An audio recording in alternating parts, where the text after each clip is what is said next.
स्वागत है आप सभी विद्यार्थियों का Subhash study centre YouTube channel पर। तो यदि आप कक्षा 10 के छात्र हैं तो यह वीडियो आप सभी के लिए महत्वपूर्ण है, क्योंकि इस वीडियो के द्वारा हम आपको बताएंगे सूरदास जी का जो तीसरा पद है किलकत कान है घुटुरवनि आवत, इस पद का आप संदर्भ कैसे लिखेंगे और इस पद की व्याख्या क्या हो जाएगी, और साथ ही इस पद का काव्यगत सौंदर्य क्या होगा या काव्य सौंदर्य क्या होगा। तो यदि आपने चैनल को सब्सक्राइब नहीं किया है तो चैनल को आप सब्सक्राइब कर लें और बेल आइकन को जरूर दबाएं, ताकि आने वाली वीडियो का नोटिफिकेशन आप तक सबसे पहले पहुंच सके। और इसी तरह के वीडियो हम आपको इस चैनल पर उपलब्ध कराते रहेंगे, और हिंदी गद्य खंड और हिंदी पद्य खंड के जितने भी पाठ हैं उन सभी पाठों से इसी तरह के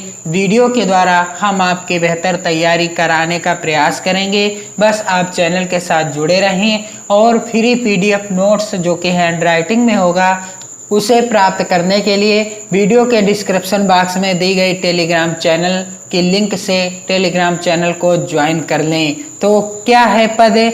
किलकत कान घुटुरवनि आवत, मणिमय कनक नंद कै आंगन बिंब पकड़बे धावत, कबहु निरखि हरि आप छाह को कर सो पकरन चाहत, किलकी हसत राजत द्वय दतियाँ पुनि पुनि तिहि अवगाहत, कनक भूमि पर कर पग छाया यह उपमा इक राजति, करि करि प्रतिपद प्रति मनि वसुधा कमल बैठकी साजति, बाल दशा सुख निरखि जसोदा पुनि पुनि नंद बुलावती, अचरा तरले ढाकी सूर के प्रभु को दूध पियावती। इस पद में सूरदास जी ने बाल श्री कृष्ण की मनोरम दशा का वर्णन किया है कि जब वे घुटनों केवल नंद बाबा के आंगन में खेल रहे थे तो उस समय की उपमा क्या थी, कैसा दृश्य था, उसी का इस पद में वर्णन किया गया है।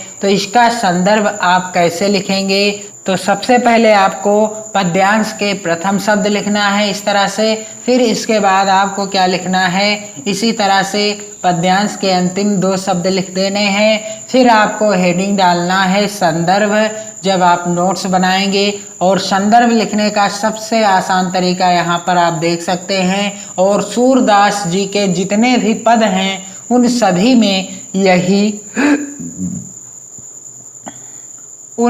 में यही संदर्भ लिखा जाएगा।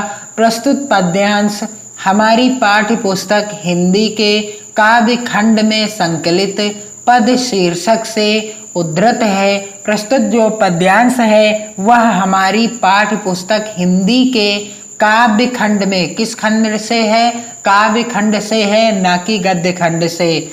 संकलित पद शीर्षक और पाठ का नाम क्या है? पद, जो कि किसके द्वारा रचित है? सूरदास जी के द्वारा रचित है, या कहने का अर्थ है जिसके रचयिता कौन है? सूरदास जी हैं।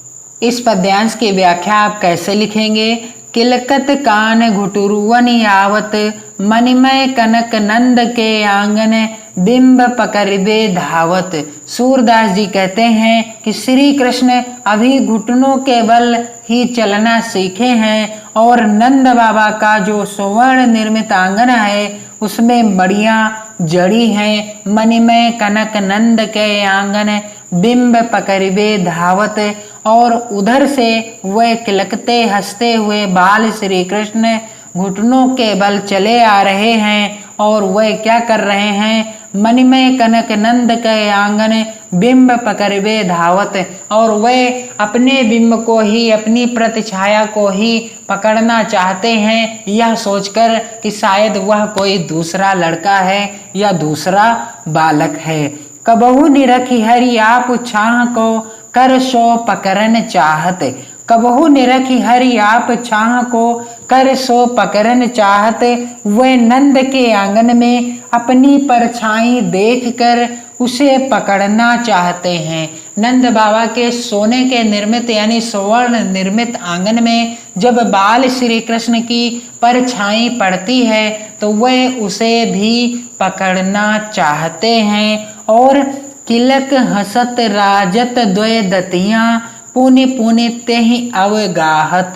किलक हसत राजत द्वय दतियां पुनि पुनि तेहि अवगाहत। जब श्री कृष्ण किलकारी मार कर हंसते हैं तब उनके दो दांत, अभी श्री कृष्ण के दो ही दांत जमे हुए हैं और जब वह किलकारी मार कर हंसते हैं तब उनके दो दांत बहुत सुंदर लगते हैं और वह बार बार उन दांतों को दिखाते हैं और छिपाते हैं। किलक हसत राजत द्वय दतियां पुनि पुनि तेहि अवगाहत। वह बार बार उन दांतों को दिखाते हैं और छिपाते हैं। अगली लाइन है, कनक भूमि पर कर पग छाया यह उपमा इक राजत। कनक भूमि यानी उस सुवर्ण भूमि में श्री कृष्ण के हाथ पैर की परछाई कमल के समान बहुत सुंदर दिख रही थी। कैसी दिख रही थी? बहुत सुंदर दिख रही थी और ऐसा लग रहा था मानो करी करी प्रतिपद प्रतिमनि वसुधा कमल बैठकी साजते। करी करी प्रतिपद प्रतिमनि वसुधा कमल बैठकी साजती। कहने का अर्थ है कि ऐसा लग रहा था कि पृथ्वी ने प्रत्येक हाथ रखने तथा पैर रखने के स्थान पर प्रत्येक मणि में श्री कृष्ण के बैठने के लिए कमलों के आसन सजा दिए हैं। ऐसा लग रहा था कि श्री कृष्ण के बैठने के लिए जहाँ पर वह पैर रखते हैं, जहाँ पर वह अपना हाथ रखते हैं, वहाँ पर वसुधा यानी पृथ्वी ने कमल का आसन लगा दिया है। और बाल दशा सुख निरख जसोदा पुनि पुनि नंद बुलावती अचरा तरलय ढाक सूर के प्रभु को दूध पियावती। सूरदास जी कहते हैं कि श्री कृष्ण की इस बाल रूप शोभा को देखकर यशोदा असीम सुखी होकर बार बार नंद बाबा को बुलाती हैं और नंद को वह सुंदर रूप दिखाती हैं। बाल दशा सुख निरख जसोदा पुनि पुनि नंद बुलावते। श्री कृष्ण की बाल दशा को देख करके यशोदा माता अति सुखी हो जाती हैं और वह अपना सुख नंद बाबा के साथ बांटना चाहती हैं। इसलिए वह बार बार पुनि पुनि नंद बुलावते, बार बार नंद बाबा को बुलाती हैं कि आओ आप भी श्री कृष्ण की इस मनोरम दशा को देखकर आनंद प्राप्त करो।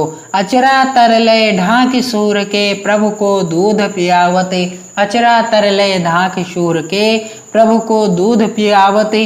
कहने का अर्थ है, सूरदास जी कहते हैं कि प्रिय बालक को किसी की नजर ना लग जाए, इसी भय से यशोदा बालक को आंचल के नीचे ढककर दूध पिलाने लगती हैं। इस पद्यांश का काव्यगत सौंदर्य आप कैसे लिखेंगे? तो सबसे पहले आपको क्या करना है कि काव्यगत सौंदर्य हेडिंग डालना है। फिर पहला ही बिंदु आपको लिखना होता है जो पद्यांश के अंतर्गत बताया या दर्शाया गया हो। तो बाल रूप का सजीव वर्णन हुआ है इस पद्यांश के अंतर्गत। और दूसरा बिंदु है भाषा।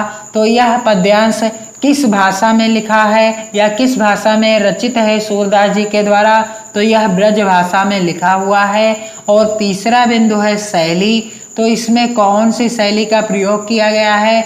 अलंकारिक शैली का प्रयोग किया गया है। चौथा बिंदु है रस।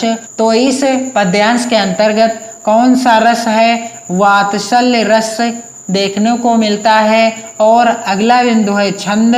तो छंद कौन सा है? गीत काव्य है। और अगला बिंदु है अलंकार। तो कौन सा अलंकार है यहाँ पर? तो अनुप्रास अलंकार है तथा साथ ही उत्प्रेक्षा अलंकार भी है। तो इस तरह से आप आसान तरीके से इस पद्यांश का संदर्भ लिख सकते हैं, व्याख्या लिख सकते हैं और काव्यगत सौंदर्य भी सबसे सरल तरीके से लिख सकते हैं। तो इसी तरह के वीडियो देखने के लिए आप चैनल के साथ जुड़े रहें और हम आपको प्रत्येक चैप्टर वाइज एक एक गद्यांश, एक एक पद्यांश की इसी तरह की वीडियो आपके लिए बनाते रहेंगे।